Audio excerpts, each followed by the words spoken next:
Present by Deewana music परो।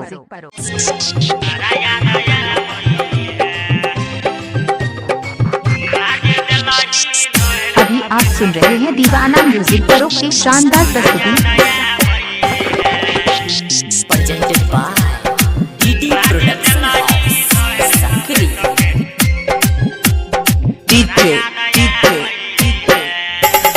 सुजीत सुधीर कोना भूले बहुत तोरा के छौरी समझ में नहीं आबई है।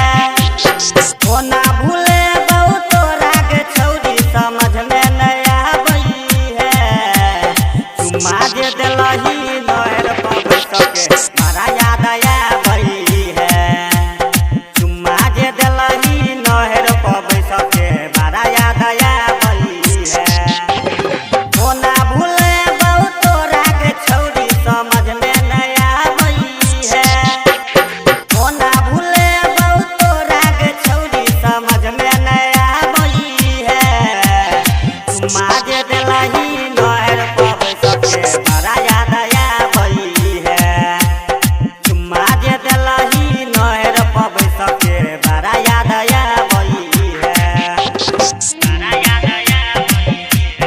अभी आप सुन रहे हैं दीवाना म्यूजिक परो की शानदार प्रस्तुति।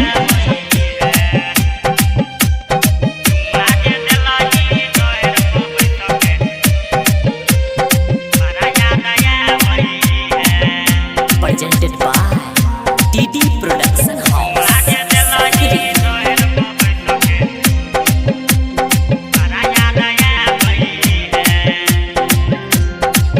प्रेजेंट बाय दीवाना म्यूजिक परो। यार बाके याद बरयत खतरा जे सुतल रहत गेल जे हमर दिल रख रात के नींद नहीं हत।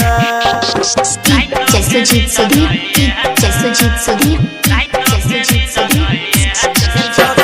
यार बाके याद बरयत खतरा जे सुतल रहत गेल जे हमर दिल रख रात के नींद नहीं हत। गेल जे हमर दिल रख रात के नींद नहीं हत।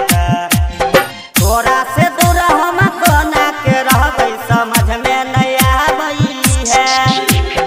तोरा से दूर हम कोना के रहबै समझ में नहीं आबई है।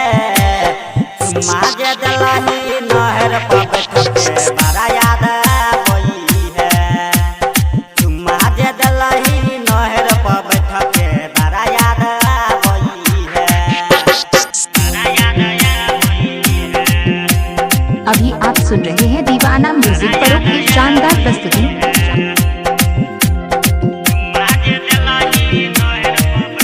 Presented by DD production house.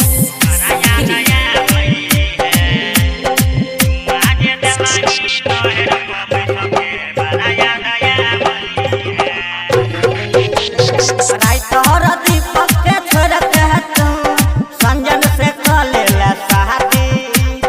कुंदन मनी से प्रेमी के तू कके गेला बरवादी।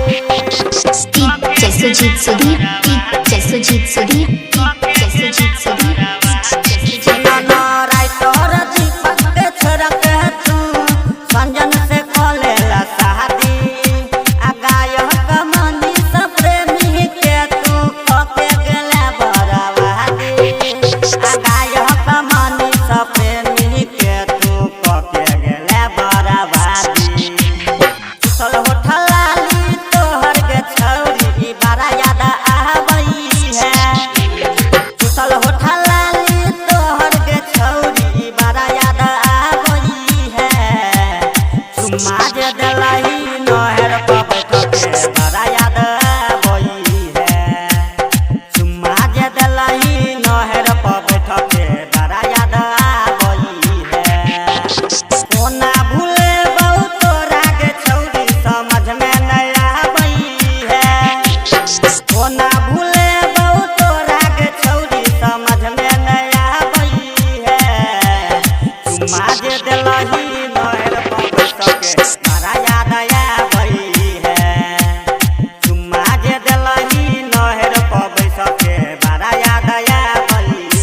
Present by Divana Music Paro.